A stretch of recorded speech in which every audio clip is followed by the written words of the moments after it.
please, I've just come back to my flat and the door was locked. I've fell through the window and my flatmate's covered in blood in the bathroom. Is she breathing? I don't know, I can't look, I'm sorry. Okay, try and stay calm. Alice! Alice! Alice! Oh my God, she's Much blood is there? There's lots, it's everywhere. She was, it looks like she was in the shower. Please help. Things have been tipped over in the bathroom. Yes, and everything looks a mess. Like, she's not breathing, she's actually blue, please. I mean, knew this was coming. I Rex is an absolute psychopath. Say that again, sorry.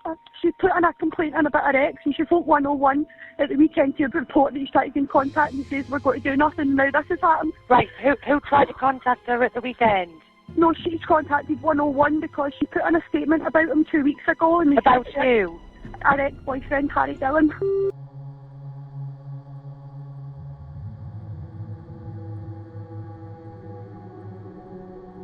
Alice Ruggles was born on December 24, 1991, in a small village called Tollerton, in the county of Leicestershire, England.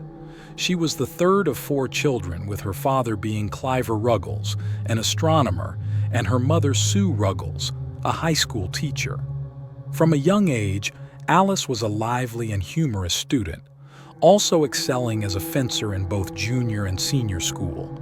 Her outgoing personality and striking appearance made her a popular figure in school, even academically. She demonstrated her academic prowess by earning a scholarship to Northumbria University in Newcastle immediately after completing secondary education. There, she joined the university's fencing team and met her closest friend, Jen Crozier. On October 11, 2015, Alice was in her final year at university and wanted to take a long trip with her best friend, a once-in-a-lifetime adventure. So Alice invited her friend Jen to accompany her on a 10-day trip to Sri Lanka, a mysterious and fascinating country. Coincidentally, Jen also desired this trip, so they both decided to book tickets, pack their bags, and embark on the journey together. However, there was an unexpected event on the flight to Sri Lanka. A man sitting next to Alice began to compliment her, saying she was the ideal woman he had always dreamed of. After a polite conversation, he even asked for her contact information. At that moment, Jen posted about this incident on Facebook to tease Alice, which led their friends to join in. The playful banter, including Harry Dhillon, a British soldier. Harry Dhillon was born in 1990 in India, the son of a wealthy mother and an Indian military father. He studied at a university in India for 2 years before transferring to Edinburgh, Scotland, as an exchange student. He later volunteered for the British Armed Forces, eventually joining the elite SAS unit due to his excellent physical condition. He served as a non-combatant intelligence officer in Afghanistan. During his service, he was fortunate to meet former British Prime Minister David Cameron. Alice and Harry were Facebook friends, but they had not exchanged messages or interacted until that post. Despite not meeting in person, the young couple felt a strong attraction to each other at that time. Meanwhile, Harry was stationed in Afghanistan for military duty. And in that foreign land, the time spent talking to Alice truly were rare moments of happiness for him. As for Alice, during her 10-day trip to Sri Lanka, she also spent a lot of time chatting with Harry. Through Facebook and phone calls, she felt as if love had struck her. 2 months later, when Harry returned to his base in Edinburgh, Scotland, UK. In January 2016, Alice and Harry had their first face-to-face meeting, and after that meeting, they officially started dating. Since then, the friends around them have showered praise on the talented couple. They seemed perfect for each other. Even Alice's family was very supportive of their relationship. August 2016, one day in August 2016, after 8 months of enjoying happy days together, Alice suddenly sent Harry a message demanding to break up.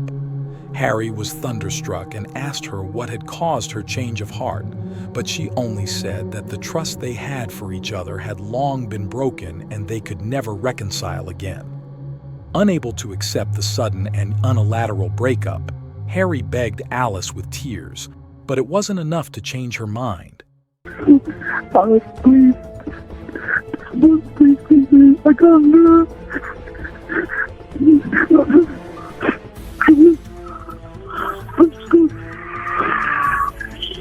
Alice, please call me back.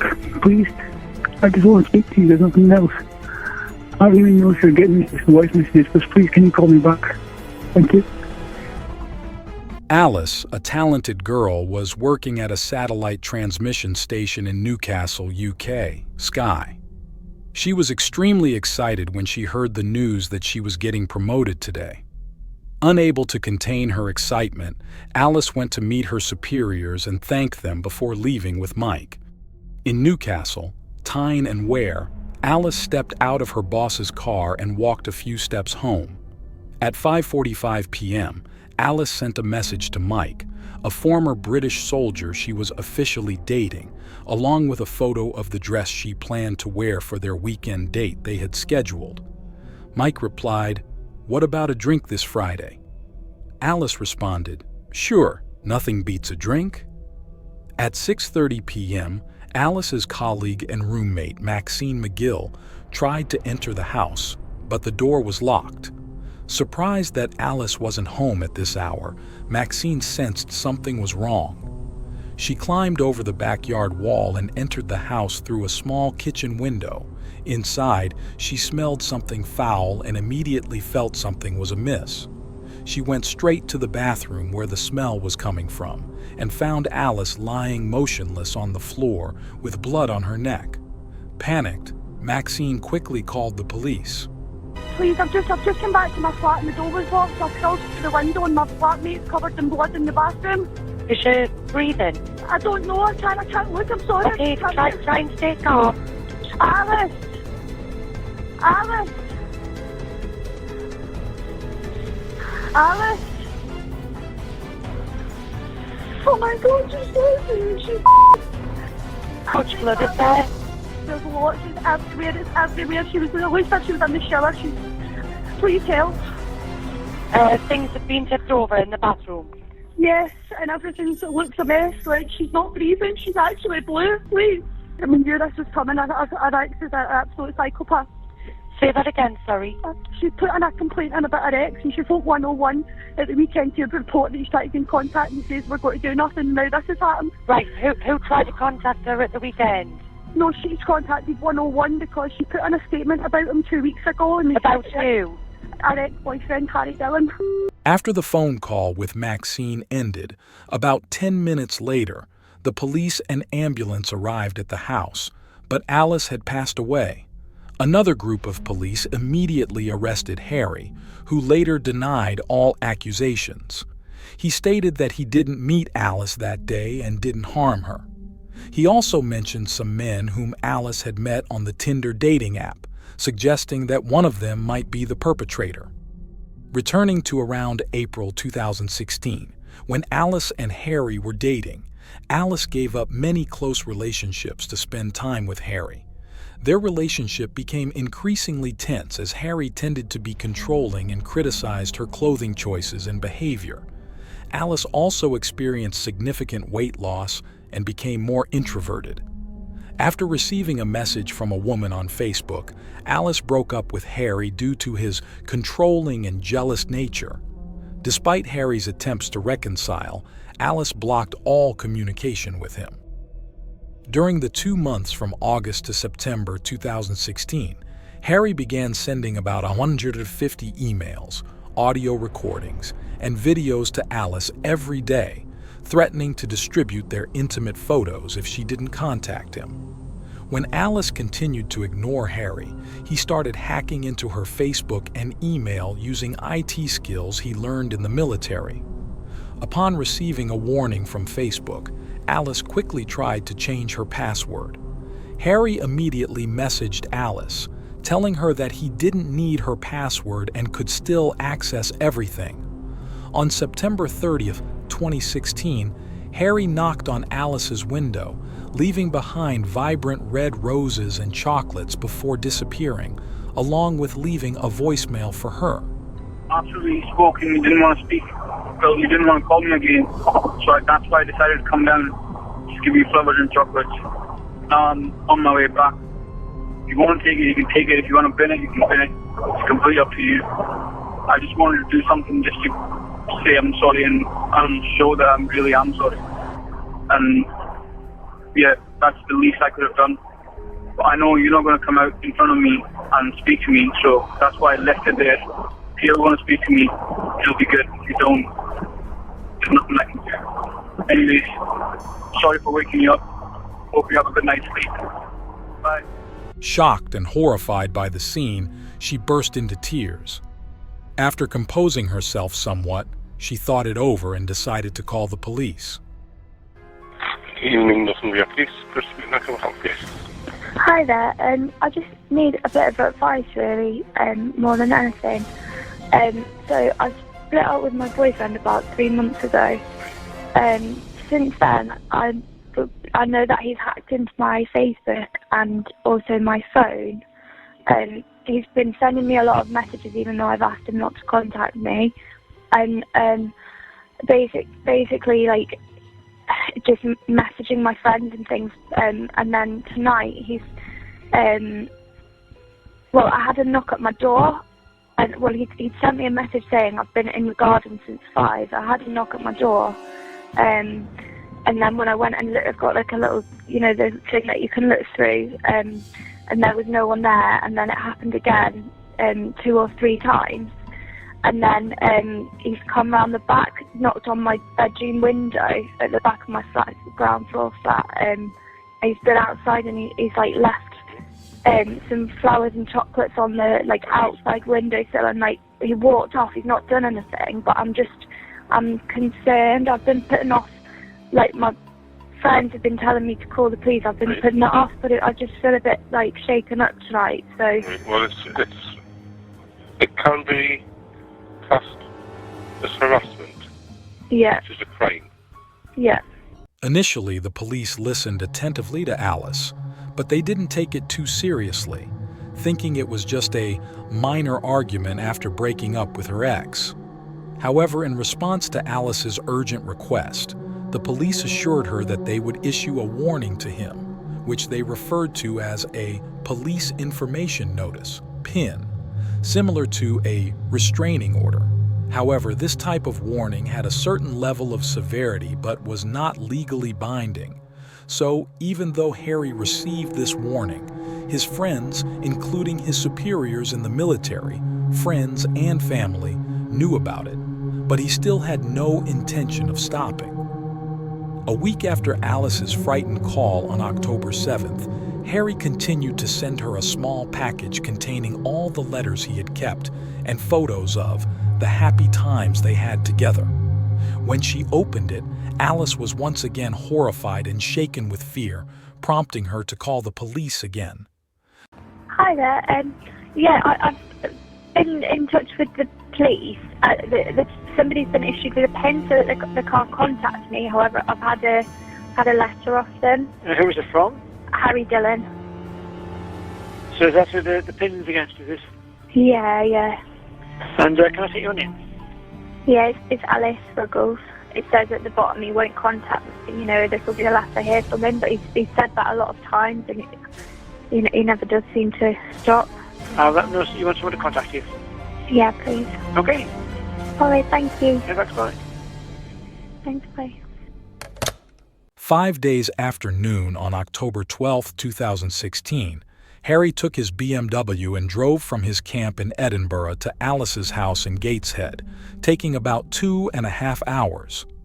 CCTV footage captured the incident. Harry stopped at a gas station to refuel and then proceeded to Alice's house very naturally. From 3:00 p.m., he parked his car in front of Alice's gate and decided to wait for her to return home. At 5:31 p.m., after seeing Alice arrive home in her superior's car, Harry decided to climb over the wall and break into her house through the kitchen. At 6:01 p.m., Mike texted Alice, "What are you doing this Friday? Let's grab a drink." After this message, before Alice could wait for Mike's reply, Harry barged into the house and threatened Alice. He claimed he had no intention of harming her, but she continued to scream and demanded Harry to leave. After a struggle, he grabbed a kitchen knife that was already prepared from earlier and killed Alice in the bathroom. After killing Alice, Harry left the house with her phone and the knife he used as a weapon. The entire incident occurred between 6:02 p.m. and 6:28 p.m. At 6:30 p.m., when her housemate Maxine returned home, they found Alice's body in the bathroom and called the police. The police arrived at the scene 10 minutes later to begin the investigation. Based on Maxine's testimony and DNA found under Alice's fingernails at the crime scene, the police immediately began searching for the suspect, who was Harry, Alice's ex-boyfriend, a deceitful and manipulative person. Around 8 hours after 4 a.m., the police arrested Harry at his military camp in Edinburgh, Scotland, England, with clear evidence. Firstly, Harry's face was covered in scratches as if someone had clawed him, and Alice's DNA was found on his car's steering wheel and the bracelet he was wearing. Later, based on Alice's mobile phone signal when Harry stole it and fled, the phone's last activity was in Edinburgh. It only took the police 8 hours to discover that he was the perpetrator of the crime. But Harry... Did you murder Alice? No, I did not murder Alice. Do you have any knowledge of this? No, I don't have any knowledge of this. Were you present when this murder occurred? No, I wasn't. Harry continuously denied all accusations during the trial. Exactly 6 months after Alice's death, in April 2017, the first trial session took place. Harry and his lawyers couldn't refute all the evidence presented by the prosecutor, even though they changed their testimonies. Harry claimed that he didn't meet Alice that day, but then admitted that he did go to see her and break into her house. He tried to claim that he was trying to talk to her politely and that during their conversation, Alice suddenly brought up family issues and attempted suicide with a knife. He said that while trying to stop her, she accidentally stabbed herself in the neck and died on the spot. After a total of 11 days of trial and 2 hours of jury deliberation, Harry Dhillon was sentenced to life imprisonment with the possibility of parole after 22 years. The judge, after delivering the final sentence to Harry, told him, "From beginning to end of this trial, you not only showed no remorse or regret, but only focused on presenting your fabricated testimonies to counter the overwhelming evidence and explain away the damning circumstances from the prosecution." Not a single crocodile tear was shed, which is truly regrettable.